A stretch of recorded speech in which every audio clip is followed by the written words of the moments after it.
이거는 연주의 호족으로 용감하고 씩씩한 기계가 있었다고 하며 빈객 수천가를 거느리고 승지연에 주둔했다고 하니 이끌고 있는 사람의 숫자가 10,000명은 거뜬히 넘는 큰 세력을 지닌 호족이었습니다. 초평 연간에 이거는 휘하 무리들을 이끌고 조조를 따라 수장현에서 황건적을 격파했는데 아마도 조조가 연주 호족들에게 연주목으로 추대된 뒤부터 조조를 따랐던 것으로 보입니다. 그리고 이거는 이후에도 조조를 수행하여 진류로 쳐들어온 원수를 격파할 때와 서주를 정벌할 때 조조에게 힘을 보탭니다. 하지만 서주 정벌 당시 장막과 진궁이 반란을 일으키는 사태가 터졌고 이에 조조는 이건을 시켜 먼저 승지연으로 돌아가 민심을 안정시키도록 했는데 이는 잘못된 판단으로 이거는 사지로 들어간 거나 다름없었습니다. 왜냐하면 일부 지역을 제외한 대다수의 지역이 이미 장막과 진궁에게 호응한 상태였기 때문입니다.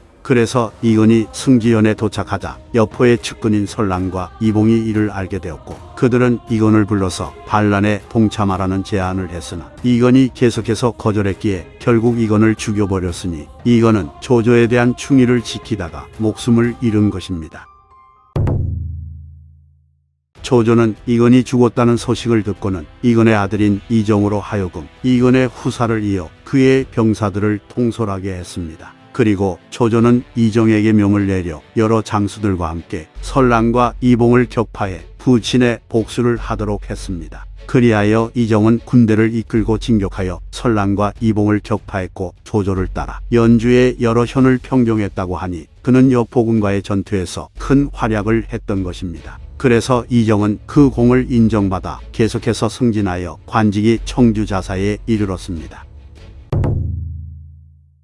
이정이 일찍 죽어서 자식이 없었는지는 몰라도 이정이 죽은 뒤 그의 군대는 그의 사촌인 이전이 물려받게 됩니다. 이처럼 이전은 큰 규모의 사병을 지휘했고 중랑장의 직책에 있었으나 영음현의 현령이나 태수직도 맡았는데 위소에 그 이유가 나옵니다. 위소에 따르면 이전은 어려서부터 학문을 좋아했고 군대에 관한 일은 좋아하지 않았기에 스승에게 나아가 춘추좌 시전을 읽으며 많은 책을 두루 보았습니다. 그래서 조조는 이를 훌륭히 여기며 그에게 백성을 다스리는 정무를 맡도록 하여 그를 시험해 보려 했다고 합니다. 이전은 관도대전이 일어났을 때 일족 사람들과 개인 사병을 인솔해 곡식과 비단을 운송하여 군대에 공급하는 역할을 맡았기에 조조는 원소를 격파한 뒤 이전을 비장군으로 승진시킵니다.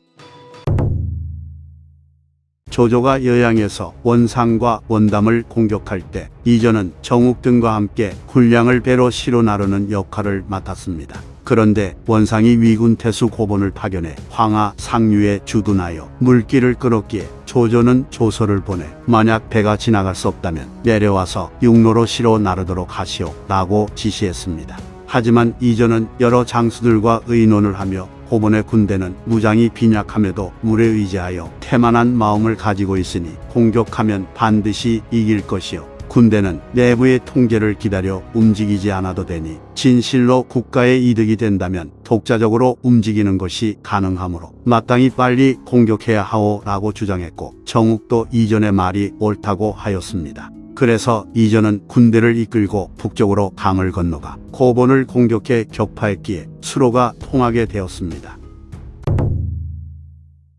유표가 유비로 하여금 조조를 공격하게 했기에 유비의 군대가 서편에 이르렀으므로 조조는 하후돈을 지휘관으로 삼아 우금 이전을 보내 유비를 막도록 합니다. 그런데 유비가 하루아침에 자신의 진영을 불태운 뒤 물러났기에 하후돈은 여러 군대를 인솔해 유비를 추격하려 했습니다. 이에 이전은 하후돈에게 적이 퇴각할 이유가 없는데 퇴각한 것이니 필시 매복이 있을까 의심스럽습니다. 남쪽의 길은 몹시 좁고 초목이 우거지므로 추격해서는 안 됩니다 라고 말하며 추격을 반대했으나 하후돈은 이전의 말을 받아들이지 않았습니다. 그리고 하후돈은 우군과 함께 유비의 군대를 추격하며 추격을 반대한 이전은 남아서 진영을 지키게 했는데 그들은 이전의 우려대로 유비군의 매복안으로 들어가 매우 불리한 상황에 처합니다. 하지만 이를 예측했던 이전이 지원군을 이끌고 빠르게 진격해왔기에 유비는 적의 구원군이 도착하는 것을 멀리서 보고는 곧바로 물러났습니다.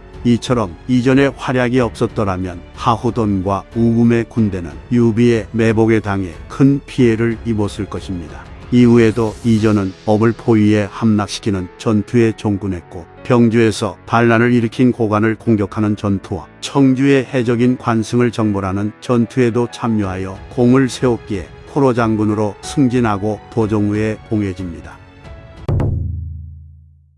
이전의 일족과 부곡 3천여가는 승지연에 거주하고 있었는데, 이전은 조조에게 이들 모두를 위군으로 이주하게 해달라고 요청했으니 이는 자신의 식솔들을 조조에게 인질로 바치겠다는 뜻으로 장패와 똑같은 케이스였습니다. 그러자 조조는 웃으며 경은 경순의 뒤를 따르려 하는 것이요 라고 말합니다. 이에 이전은 조조에게 저 이전은 겁이 많고 마음이 약하며 공이 미약하나 자귀와 총애가 과분하였으니 진실로 마땅히 종족을 들어 힘을 다해야 하며, 게다가 아직 정벌이 끝나지 않았으므로 응당 교외지역 내무를 충실히 만들어 사방을 제압하려는 것이지 경순의 뒤를 따르려 하는 것이 아닙니다 라고 답합니다. 그리고는 일족과 부곡 13,000여 명을 업으로 이주시켰기에 조조는 이전을 8호 장군으로 승진시킵니다.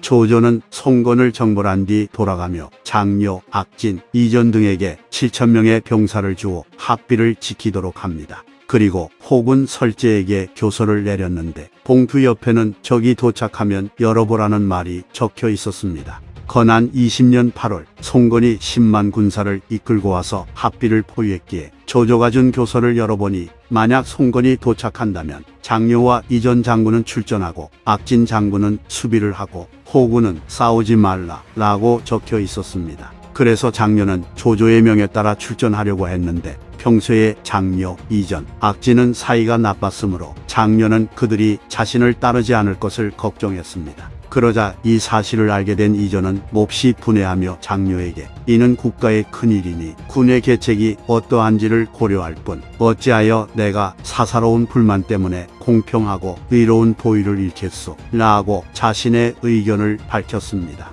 그리하여 장려는 이전과 함께 군대를 이끌고 출전하여 송건의 군대를 격파했으니 보통 합비에서 송건을 격파했다고 하면 장려만 주로 언급되는데 사실 이전도 송건을 격파하는데 힘을 보탰던 것입니다. 이전은 학문을 좋아했기에 학식이 풍부한 유학자들을 중히 여겼고 공을 세우기 위해 여러 장수들과 다투지 않았습니다. 그는 어진 사대부들을 공경했고 자신이 미치지 못하는 것처럼 공손했기에 군중에서는 그를 장자라고 칭송했습니다.